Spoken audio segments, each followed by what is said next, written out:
महाराजगंज में भारत नेपाल सीमा पर फर्जी आधार कार्ड के साथ एसएसबी, पुलिस और इमिग्रेशन की टीम ने अमेरिकन महिला को गिरफ्तार किया है। जानकारी के मुताबिक 26 साल की अमेरिकी महिला काफी दिन से भारत में अवैध तरीके से रह रही थी। फर्जी आधार कार्ड बनाकर भारत से नेपाल जाने की फिराक में थी। इसी दौरान सोनौली सीमा पर सुरक्षा एजेंसियों की टीम ने उसे रोककर जांच पड़ताल की तो उसके पास से अमेरिकन पासपोर्ट के साथ भारत का फर्जी आधार कार्ड भी बरामद हुआ। अब जांच एजेंसियां महिला के खिलाफ कार्रवाई कर रही है। यह महिला अमेरिका की रहने वाली है। यह भारत में अनाधिकृत रूप से रह रही थी और यहाँ से नेपाल जाने का प्रयास कर रही थी। बाद में पाया गया कि इसके पास फर्जी आधार कार्ड भी है। इस आधार पर सुसंगत धाराओं में अभियोग पंजीकृत करके अग्रिम विधिक कार्रवाई की जा रही है। शामली में यूपी एटीएस और पुलिस टीम को बड़ी कामयाबी हाथ लगी है। एसटीएफ ने शामली के गांव मोमिनपुरा से आईएसआई एजेंट कलीम को पकड़ा है। एसटीएफ टीम पाक जासूस कलीम को मेरठ लेकर पहुंची और फिर पूछताछ की गई। कलीम ने कई सनसनीखेज खुलासे किए। उसने पूछताछ में बताया कि कुछ दिन पहले ही पाकिस्तान से भारत पहुंचा था। अवैध असलहों को इकट्ठा करके अलग अलग इलाकों में सप्लाई करता था। जानकारी के मुताबिक कलीम के कुछ रिश्तेदार पाकिस्तान में रहते हैं। उन्हीं से मुलाकात के दौरान कलीम की आईएसआई से जुड़े लोगों से पहचान हुई थी। पैसों का लालच देकर उसे भारत में जिहाद फैलाने के लिए असलहा, गोला बारूद और पैसा देने का वादा किया गया था। इसके अलावा कलीम को शरीयत कानून लागू करने के लिए भारत में लोगों को जोड़ने का भी टास्क दिया गया था। एसटीएफ को कलीम के पास से 2 मोबाइल, उर्दू में लिखे पेपर भी बरामद हुए। देखिए, कलीम नाम का एक युवक है। अभी रिसेंटली जो है वो और उसकी फैमिली पाकिस्तान से छूट कर आए थे और उसको जो है इंटेलिजेंस एजेंसीज़ और एसटीएफ जो है काफ़ी टाइम से फॉलो अप कर रहे थे, जो जानकारी हमें प्राप्त हुई।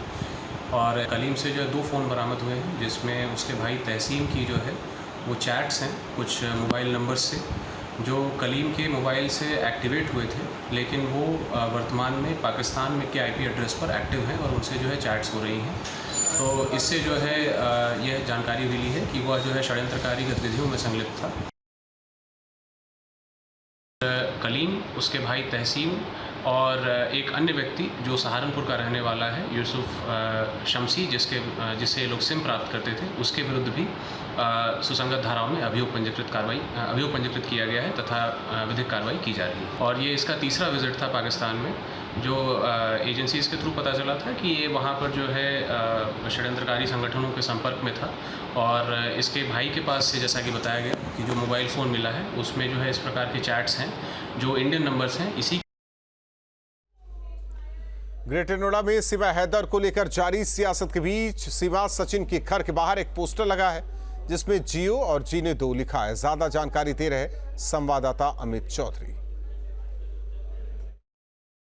पाकिस्तान से भारत आई सीमा हैदर जिस घर में रह रही है उसी घर के बाहर हम मौजूद हैं और मेरे पीछे जो दरवाज़ा देखेंगे आप, इस दरवाजे पर अब एक नोटिस जो है वो इनके द्वारा लगाया गया है। एक नोटिस में मीडिया को लेकर लिखा गया है कि प्राइवेसी रखें, और दूसरा अगर स्टिकर की बात की जाए तो उसमें लिखा हुआ है जियो और जीने दो, इसमें हमारी शान है, हमारा देश भारत महान है। तो तमाम ये जो नोटिस है सुबह से सोशल मीडिया पर वायरल है और अभी मीडिया से बात करने के लिए सचिन या सीमा हैदर फिलहाल इस दरवाजे के बाहर नहीं आ रहे हैं और ना ही मीडिया को जाने दे रहे हैं। लेकिन इस गली के बाहर की बात करें तो तमाम जो युवा हैं, लोग हैं, वो लगातार यहाँ पर पहुँचते रहते हैं। आप लोग कैसे आए हो यहाँ पर? सीमा हैदर से मिलने आए थे। मिलने नहीं दिया ना, अंदर नहीं जाने दे रहे, यूँ कह रहे हैं यहाँ नहीं है, निकल जाओ बाहर, निकल जाओ यहाँ से। पहले भी आए मिलने? जी पहले भी आए थे, पहले भी मना कर दिया हमसे मिलने को।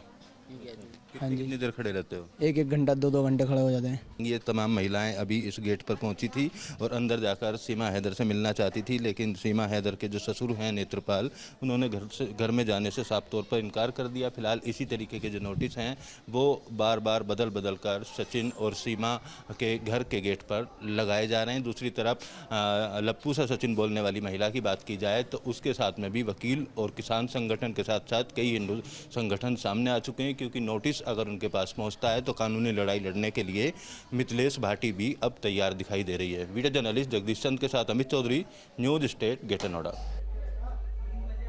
सीमा को लप्पू और झिंगुर बोलने को लेकर सियासत जोरों पर है। मिथिलेश भाटी के समर्थन में हिंदू संगठनों के साथ वकील भी आ गए हैं। ज्यादा जानकारी दे रहा है संवाददाता अमित चौधरी।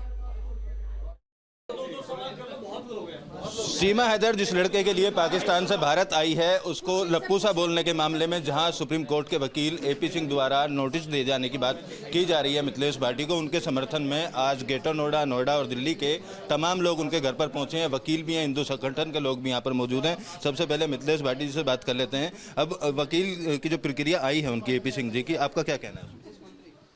अभी तो कोई प्रक्रिया ही नहीं आई है उनकी। नोटिस की बात कर रहे हो ना आप? जब आ जाएगा उसके बाद देख लेंगे भैया। सुप्रीम कोर्ट से लेके हमारी नोएडा तक की टीम, सभी अधिवक्ताएं हमारे पास हैं और सभी भाई आए हैं। तो वो हमारे दिल्ली से आए हैं और वो लोग हमारे नोएडा से आए हैं। आप इन सब से बात करो और ये लोग सब समर्थन में आए हैं। बहुत अच्छा लग रहा है कि सच को समर्थन देने के लिए देश आगे हाथ बढ़ा रहा है। हिंदू संगठन के भी लोग यहाँ पर पहुँचे हुए हैं। आपका क्या कहना है इस पूरे प्रकरण को लेकर? नोटिस देने की बात की जा रही है। देखो, नोटिस जब आएगा उसका तो जवाब दे दिया जाएगा, उसमें कोई बहुत बड़ी बात नहीं है। मेन बात यह है कि एक दुश्मन देश की महिला इलीगल तरीके से हमारे देश में आती है, 3 बच्चों को लेकर आती है। कल को वो 3 बच्चे सन 1947 का जो दंश आज तक हम झेलते आ रहे हैं, वो बच्चे फिर बड़े होकर कहेंगे इस देश तो हमारे बाप का है। कहीं ना कहीं मेरे बच्चों का हिस्सा, इनके बच्चों का हिस्सा, आपके बच्चों का हिस्सा, कहीं ना कहीं हमारे सबके बच्चों का हिस्सा खाएंगे ना कब बड़े होकर वो।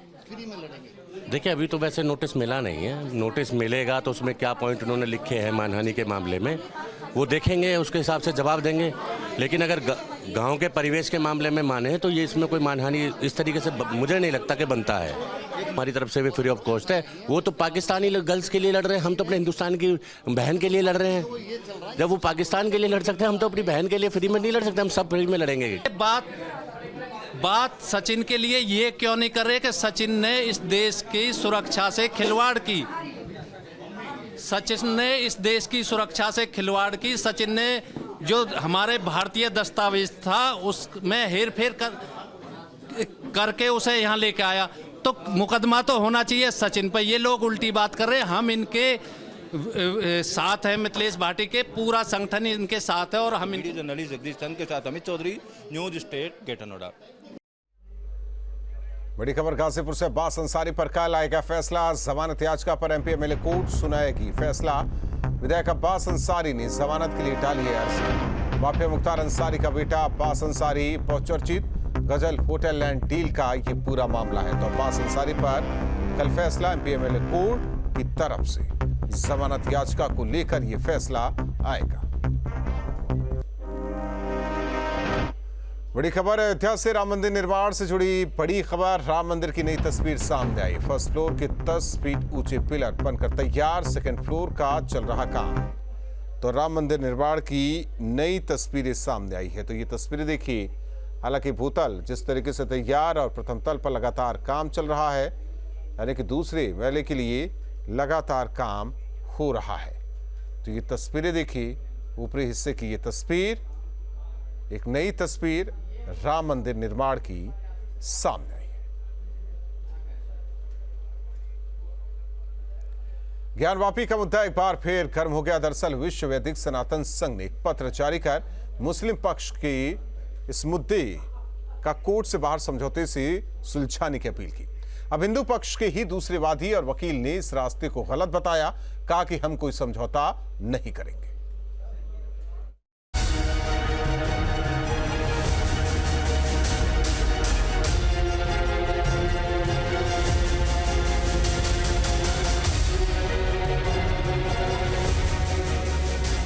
ज्ञानवापी परिसर में एएसआई सर्वे चल रहा है। मामला कोर्ट के अधीन है, लेकिन इसी बीच ज्ञानवापी का मुद्दा एक बार फिर गर्म हो गया है और उसकी वजह बना है ये पत्र। दरअसल विश्व वैदिक सनातन संघ ने मुस्लिम पक्ष को पत्र जारी करके विवाद का कोर्ट से बाहर आपसी सहमति से शांतिपूर्ण निस्तारण और बातचीत के लिए आमंत्रण दिया है। और ये बड़ी बात है कि हिंदू पक्ष की इस पहल का मुस्लिम पक्ष ने संज्ञान लिया है और चर्चा के लिए सहमति जताई है। ये खुला पत्र विश्व वैदिक सनातन संघ की तरफ से जारी किया गया है, जिसके संस्थापक सदस्य राखी सिंह है, जो ज्ञानवापी मस्जिद और श्रृंगार गौरी मामले में हिंदू पक्ष से पहली वादिनी भी है। तो योगी जी के शब्दों को कई दिन हो गए सुनने के बाद भी किसी पक्ष ने कोई कदम आगे नहीं बढ़ाया। तो इस विषय को हमने संज्ञान लिया और हमने कहा क्यों ना माननीय योगी आदित्यनाथ जी के उस शब्दों का सम्मान करते हुए, उनकी मनोभाव का सम्मान करते हुए हम लोग ही इस पहल को करें।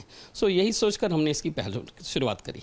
हिंदुस्तान में किसी तरह का विवाद न फैलने पाए, इसको बचाने के लिए हमने मुस्लिम पक्ष को जो पत्र हम लोगों ने लिखा है कि भाई एक खुला पत्र है, मीडिया के माध्यम से भी दिया गया, व्हाट्सएप के भी माध्यम से दिया गया और उसका जवाब भी आया हमारे पास। तो हम समझते हैं अगर आपस में बैठ करके कोई समझौता होता है तो ये हमारे देश के लिए, समाज के लिए एक अच्छी पहल होगी। सीएम योगी 2 दिवसीय वाराणसी दौरे पर है। इस दौरान मुख्यमंत्री ने सर्किट हाउस में विकास कार्यों और कानून व्यवस्था की समीक्षा बैठक की। साथ ही काल भैरव और काशी विश्वनाथ मंदिर में दर्शन पूजन किया। पहली तस्वीर आपको दिखाते हैं जिस तरीके से काशी के कोतवाल काल भैरव का दर्शन सीएम ने किया। हालांकि जब भी वाराणसी पहुंचते हैं सीएम योगी काल भैरव का दर्शन करते हैं और वहीं इसके बाद विश्वनाथ धाम भी पहुंचते हैं। दूसरी तस्वीर देखिए, काशी विश्वनाथ में उन्होंने पूजा अर्चना की। सावन के महीने में बाबा विश्वनाथ का जलाभिषेक सीएम ने किया। उनके साथ कैबिनेट मंत्री स्वतंत्र सिंह भी मौजूद रहे। तो काल भैरव का दर्शन और वहीं आरती करते नजर आए सीएम। तो दूसरी ओर काशी विश्वनाथ मंदिर में भी सीएम ने पूजा अर्चना की।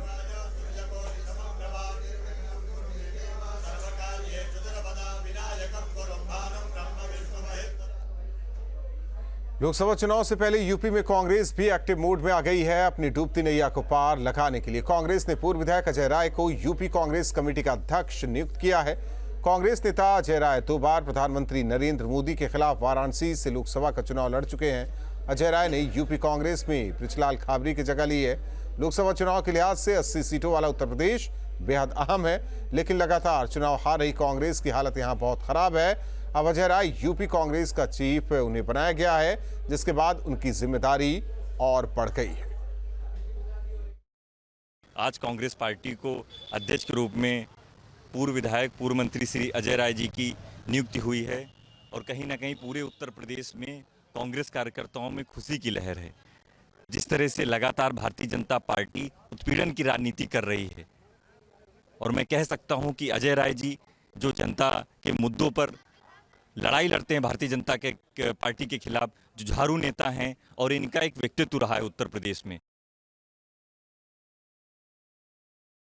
2024 लोकसभा चुनाव के मद्देनजर कांग्रेस ने भी उत्तर प्रदेश के लिहाज से अब बड़े कदम उठाने शुरू कर दिए हैं। लिहाजा 2022 विधानसभा चुनाव के आसपास जो जिम्मेदारी बृजलाल खाबरी को उत्तर प्रदेश की दी गई थी, उसे अब वापस ले लिया गया है। ऐसे में अब कांग्रेस के वरिष्ठ नेता और कद्दावर नेता कहे जाने वाले अजय राय को उत्तर प्रदेश की जिम्मेदारी दी गई है। अब देखना यह होगा कि ये उलटफेर कांग्रेस के लिए कितना प्रभावी 2024 के लोकसभा चुनाव में साबित होता है। वीडियो जर्नलिस्ट दीपक राणा के साथ शुभम पांडे, न्यूज स्टेट, लखनऊ। मथुरा में स्वास्थ्य विभाग में चल रही लापरवाही को लेकर डिप्टी सीएम केशव प्रसाद मौर्य ने सख्त रुख अपनाया है। अवैध पैथोलॉजी लैब, अस्पतालों के संचालन को लेकर न्यूज स्टेट ने खुलासा किया था। इसके अलावा लेवल 1 के डॉक्टर को कोई चार्ज दिए गए हैं। अब इसको लेकर केशव प्रसाद मौर्य का कहना है कि 23 अगस्त को मथुरा पहुंचकर पूरे मामले पर अधिकारियों के साथ समीक्षा बैठक करेंगे और कार्रवाई की जाएगी। गया है कि अवैध हॉस्पिटल और पैथोलॉजी चल रही है, लेकिन कोई कार्रवाई नहीं होती है। क्या होगा? देखिए, मैं 23 तारीख को आऊँगा, समीक्षा करूँगा, उसके दौरान बातचीत करके जो है। ग्रेटर नोएडा से बड़ी खबर, यूपी रेरा के नए चेयरमैन ने निरीक्षण किया। संजय भूसरेड्डी ने ग्रेटर नोएडा दफ्तर का निरीक्षण किया। खरीदारों के हितों का ध्यान रखने के लिए काम करने का उन्होंने निर्देश दिया है। तो यूपी रेरा के नए चेयरमैन ने निरीक्षण किया। ग्रेटर नोएडा से बड़ी खबर, ग्रेटर नोएडा दफ्तर का उन्होंने निरीक्षण किया है। संजय भूसरेड्डी ने निरीक्षण किया। खरीदारों के हितों का ध्यान रखते हुए काम करने का निर्देश उन्होंने दिया है।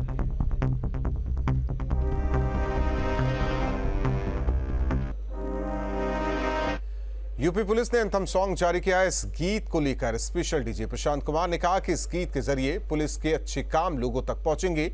बहुत कम समय में इस गीत को लॉन्च किया गया है। इस गाने को गीतकार रितीश रचवाड़ा ने लिखा है, जबकि कुंवर अंशित ने इसे गाया है। वहीं एडिटिंग वैभव नायक ने पुलिस मुख्यालय की सोशल मीडिया टीम के साथ मिलकर की है।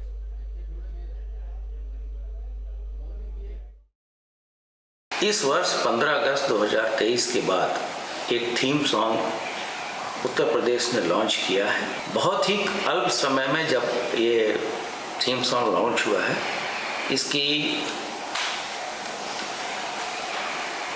पॉपुलैरिटी काफ़ी अच्छी हुई है। काफ़ी अन्य संगठनों के द्वारा भी इसको लाइक किया जा रहा है और हम आगे भी आने वाले समय में इस तरह की चीज़ों को बढ़ावा देंगे, जिससे कि उत्तर प्रदेश की पुलिस के द्वारा किए गए अच्छे कार्य आम जनता तक पहुँचे। अब बात हिंद के चंद्रयान 3 मिशन की, जिसमें आज भारत ने इतिहास रच दिया है। चंद्रयान 3 से विक्रम लैंडर अलग होकर चांद की सतह पर लैंड करने के लिए निकल गया है। चांद की सतह पर कैसे उतरेगा लैंडर, क्या होगा आगे, देखिए।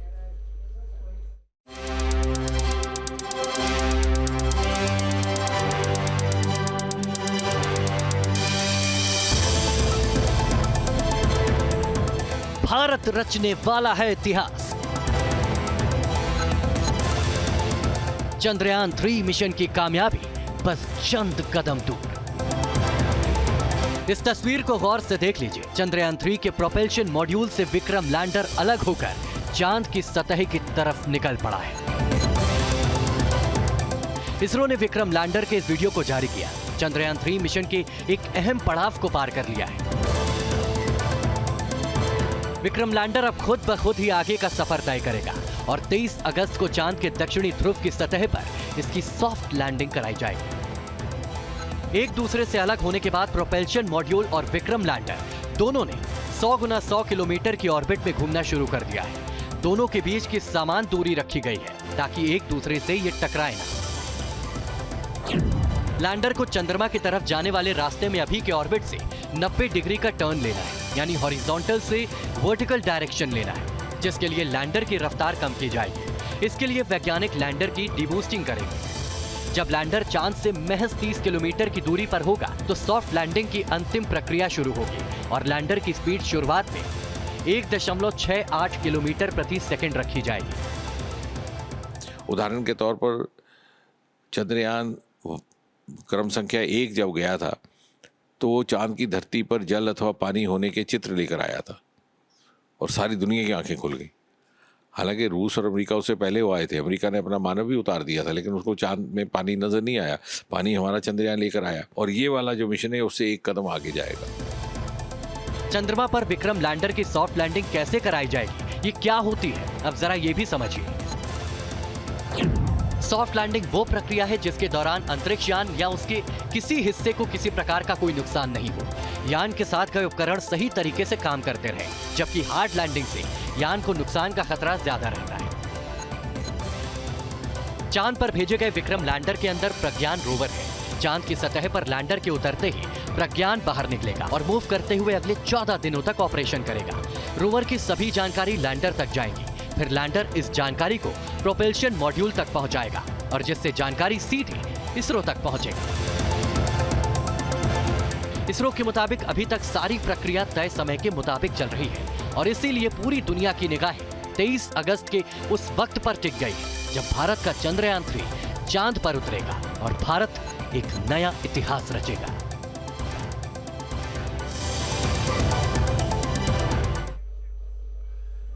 ये जमीन और आसमान के अजूबों से भरे हुए कई बार लोगों को ऐसे खगोलीय इवेंट देखने को मिलते हैं जिससे लोग और हैरत में आ जाते हैं। ऐसी ही घटना कल होने वाली है जिसमें इंसानों की परछाई तक गायब हो जाती है। ये सब कुछ कैसे और क्यों होता है, देखिए और समझिए।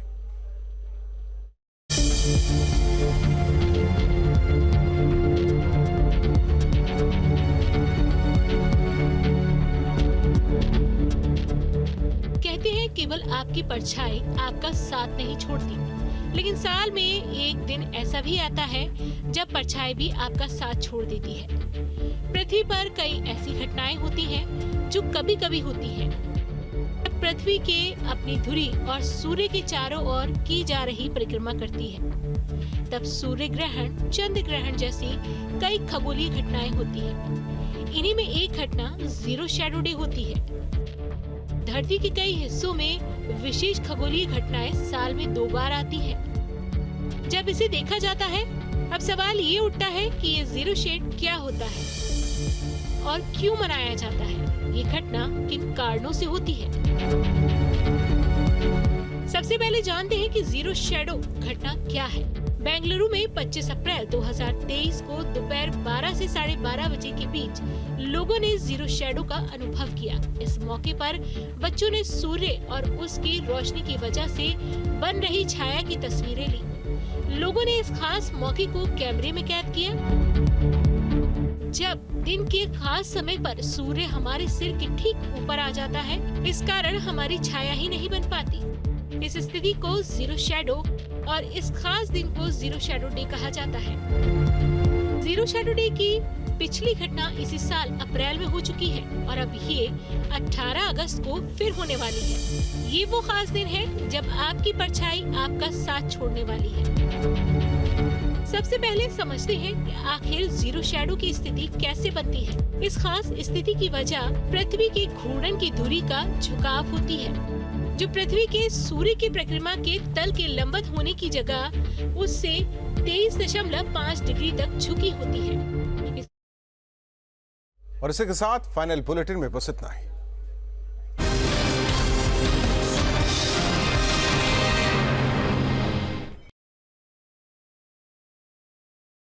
प्रस्तुतकर्ता ग्राफिक